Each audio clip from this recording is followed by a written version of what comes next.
Let's assemble another custom set of Wilson V6 irons next. Stay tuned.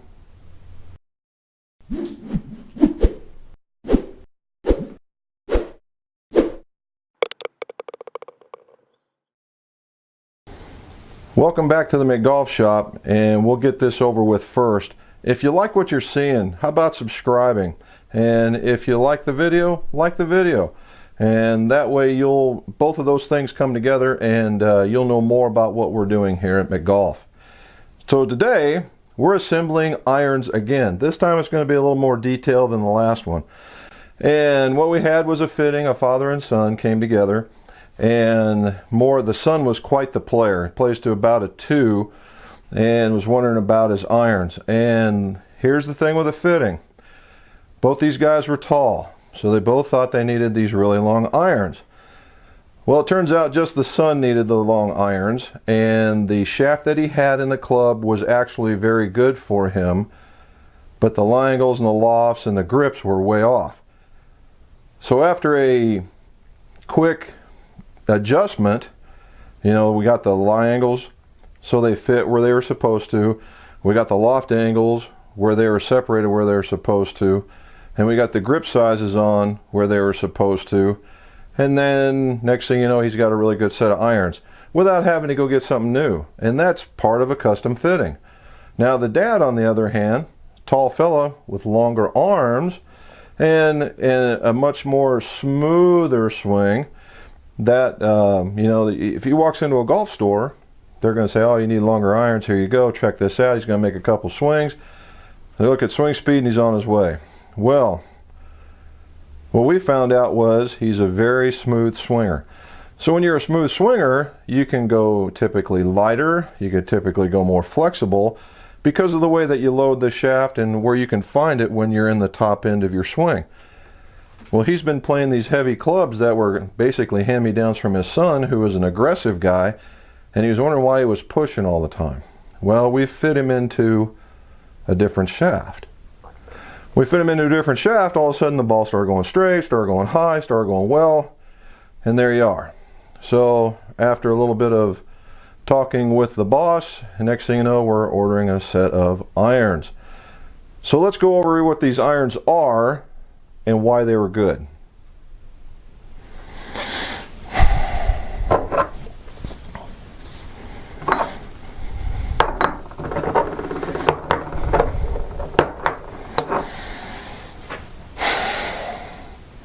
Okay, the Wilson V6. Wilson V6. Wilson V6. There's the top line, if you can see all that. Okay. The Wilson V6 is basically a single billet forged club. Okay. And if you look, that's a fairly hefty cavity, right? Although it's considered a player's cavity, it's not very deep. If you see in there, it's not very deep because most of the weight is right where my fingers are at. But it's still a fairly hefty cavity. Thin top line like a lot of players like. And then what they use is tungsten. And if you can see the silver area, that's tungsten weighting in order to get the weight. Now this one is more made up for MOI kind of situations for this kind of stuff. And in the back, so that'll get the ball up in the air a little bit better. Really easy to hit. Comes in taper tip, right? So if you progress down the set, here's a 7-iron, and you'll see that the tungsten is right underneath. All right, same shape, just a little bit. The shape changes just ever so slightly, not a lot, and they're changing the center of gravity with the weight. And then it gets down in, that was the 7, and then you get down into the 8, and it's not there anymore. So all that weight that is down in here is natural. Okay, it's part of the design as opposed to adding something. So what do you do with so turns out that these guys are really easy to hit. As far as, you can't be like an 18 handicapper and you're going to be going around, oh yeah, these are great. But a better player, let's say a guy that's just busting 90 on down, could probably handle these. Okay, and if you get better, let's say into the low 80s, you could do a combo set, say the top end in some of these and then the lower end into the blades. That's always a possibility. But today we're just going to use all these from a 4 all the way to the pitching wedge. So what do we do first? Well, what we do is you see that there's a forged iron. What we do is we weigh them, and we weigh them on this. I got myself a new scale, and the scale is 1 by 1, and it weighs within, well, accuracy is less than a gram, and it's a flat surface that's glass, monster glass like, and it doesn't scratch real easy, but it cleans up well. Unlike the other one, I had a plate on it and then some covered up chrome, and what it did was it got yucky, and I would clean it off, and one day I just hit it with too much cleaner and then it just stopped working. This one a little more sealed up, and it weighed really, really well, really consistent in comparison to these. Now, it's not a NIST traceable scale, and I'm off about 2 grams from the weight, but I'm still going to use mine. The other one is, so that helps. And now I was actually on 2 heads. I was a little, pardon me.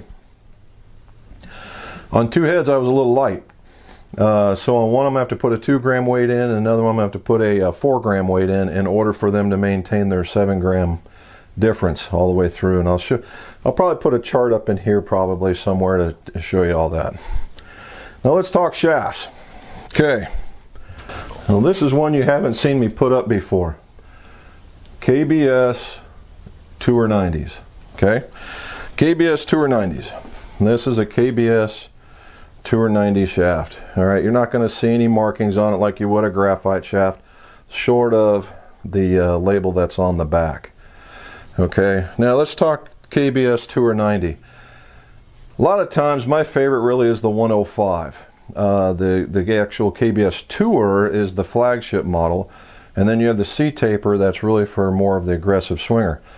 Now the light model might be a little more flexible, but still we'll stay with that category. Now they have other categories, but those are the big ones. So what's the difference? The KBS Tour 105 are more closely related in their design, their flex profile, and it's just a little lighter version of it, so that you get the same kind of ball flight, the same kind of feel, just a little lighter. All right, KBS Tour 90. KBS Tour 90 is, in order to get very, very light in the club, you've got to do something different than, let's say, regular this and regular that and regular this. You got somewhere there's a give and take in here to go light. Otherwise, you would hardly ever be stiff. So what you do is you make the butt section a little bit bigger. All right, just a little bit bigger, not like that versus that, but just a little bit bigger, and that allows you to get a little more stiffness. The thing that Mr. Braley did here, let's go back. KBS stands for Kim Braley Shafts. Okay. Super nice guy. Anyway, this section, the butt section, is a little bit more flexible than, say, this, and then it has a stiff tip section. And what that does is, when the guy is very smooth and he's coming through, it allows you to swing the whole club around as opposed to just the tip. All right. So if you're a smoother swinger, these work. Okay. Now, if you're an aggressive guy, 2 things are going to happen. If you're aggressive, it's a lighter club, so you're going to go whoosh, and it's going to be wobbling back in here like a noodle because you can't feel where your club is at. The second one is that because your hard transition down, you're going to start spraying the ball. Okay, and then you're going to really, really hit it high. All right, you're going to hit this thing high. So as the smoother swinger, which we found for this gentleman, as a smoother swinger, the lighter we kept going, the better off we became. And when he hit these things and I combined them with the V6, magic. And that's what we like. We like to fit in this. So now what do we do here? Okay, just like I've shown you on other videos, I weigh them all. Now we'll go talk about weight real quick. When you hear the KBS Tour 90, you think, 90 grams. Well, now each manufacturer, just like we talked about, is different. Okay, some people will say 90 grams, that's this, 90 grams for this. Some people will say, some manufacturer will say 90 grams for the finished length. That's this case. Okay, in graphite it might be that the whole length, it might be 60 grams or 70 grams or 90 grams, and the finished length will be something lighter. So you got to take those things into consideration when you're doing your build. Just so happens 101 is the unfinished length here. All right, and I weighed them all, and way to go KBS. All of them but one were exactly the same. So that's pretty good when you're talking about manufacturing of steel. Okay, so now we've got them all weight sorted. That's a good thing. Now we find the spine. Now I have found the spine on all of them. I don't know if you can see that, but there's my line. See my line in there? Of course, we did it with the spine liner, and I'll show you down here. And I got 2 more to do. And I'm going to see if I can get you in here. There you go. All right, got 2 more to do. So it goes in the bearing like that. Get my pin ready. I pull down.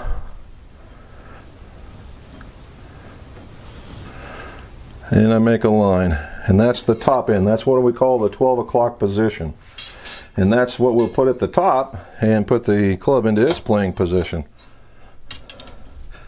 Now, did you see that? When you see that thing move, that's what we call a hard spine, where it moves on itself. That makes it just easier to find. Now, there'll be some discussion of whether or not whether you roll it and you find it and it's bending up or bending down. It's been my, there's, for every one of these things that you do, there's always another reason out there to do it a different way. Now, what they tell you is that you can roll this thing on a table and it will oval, okay? And when it gets down to where it's bending up, that's the weak side, and the hard side's the curved. And that can be true, okay? It also could be, when you make a steel shaft, you're taking a piece of metal that's about yay wide, and you're rolling it around, and then you're micro welding a seam, and then you stretch it, extruding the metal, you stretch it to get to these steps, okay? Each one of these represents a point of flex. Okay, and you stretch it in order to get whatever the designer wants. Now this hard side tends to go like that. Now, is that every single time? I doubt it sincerely, because when we deal in absolutes, being perfect is basically never there. So that's the reason why I do it like that. And they go, well, that's not the hard side. Well, it is when I find it like that. And when I put it in there and I do the flowing, which is the verification of that, then yeah, I'm there. And so far, I haven't had an issue, so I have no reason to change. So we've weighed them, we've spined them, and then the next thing is the grip. Okay? He liked the Tour Velvet. All right, Tour Velvet. I'm not a big Tour Velvet guy, but he is, so that's what it is. Now here's the other part of the fitting. He had standard grips, and he had a bigger guy, bigger hands, so once I gave these to him, he was able to make some, make it feel good so you're here. So remember, the fitting is, so you should be touching or just a small gap, and then same thing on this hand here too. So these two work together as a unit, whether you're holding it like that, or even holding it like that. It doesn't matter, right? But the thing is still the same. So be touching the thumb, small gap. I weighed all these too. Way to go, Golf Pride. They're all 55 grams. So now we have heads that I got to put a couple tip weights in on just 2. And my shafts are in pretty good shape. My grips are in pretty good shape. So now we got to put them together. All right, I'm looking for a middle of the regular range kind of thing, and we're going to start with a 4-iron. So I'm going to back you up, and you're going to watch me find the frequency on 2 or 3 clubs.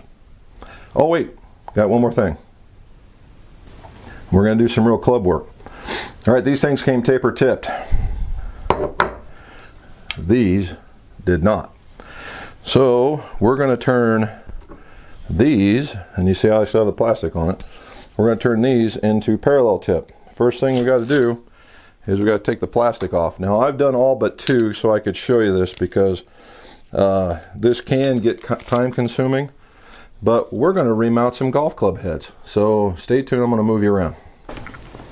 Okay, this is a boring clamp, and what we do is I put my club head in here so that the hosel is parallel with the top of this, and I use my big handle here to clamp it down.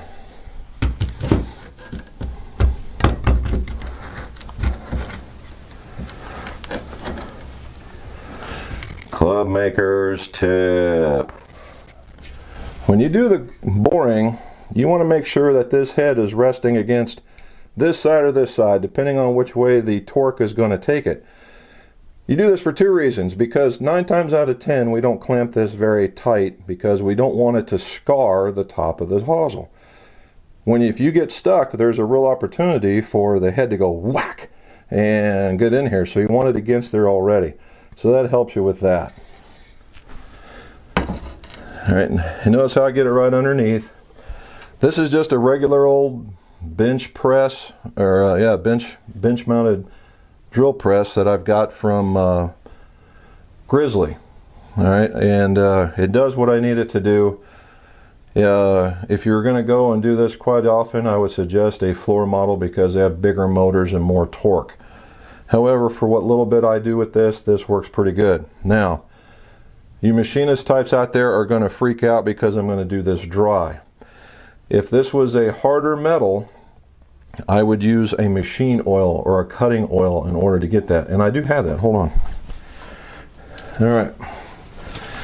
If you're going to do it, and you're going to do it all the way and you have hard metal, there you go. Cutting oil. Alright.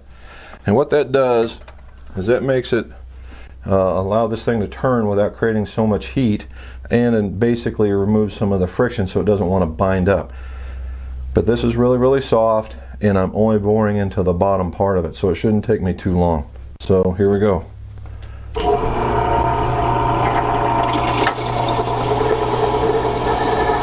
You always want to go smooth and fluid.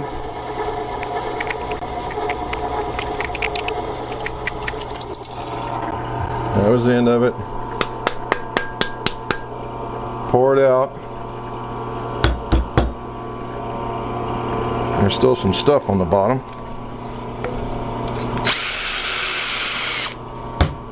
There we go.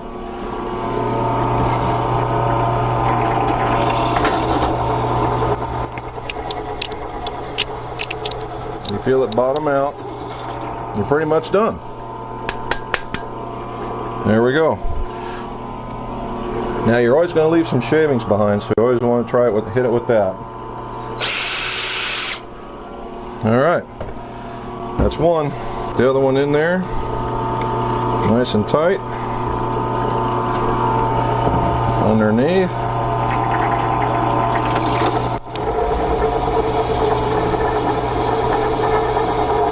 Stay smooth.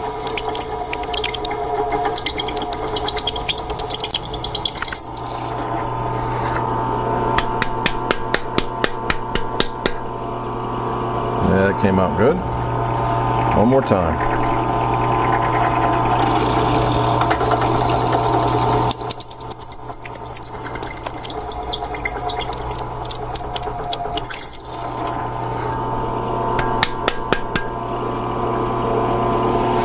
Clean it out.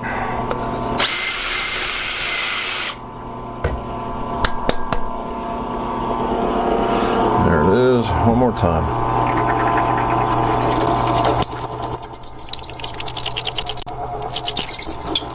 Okay, we got it.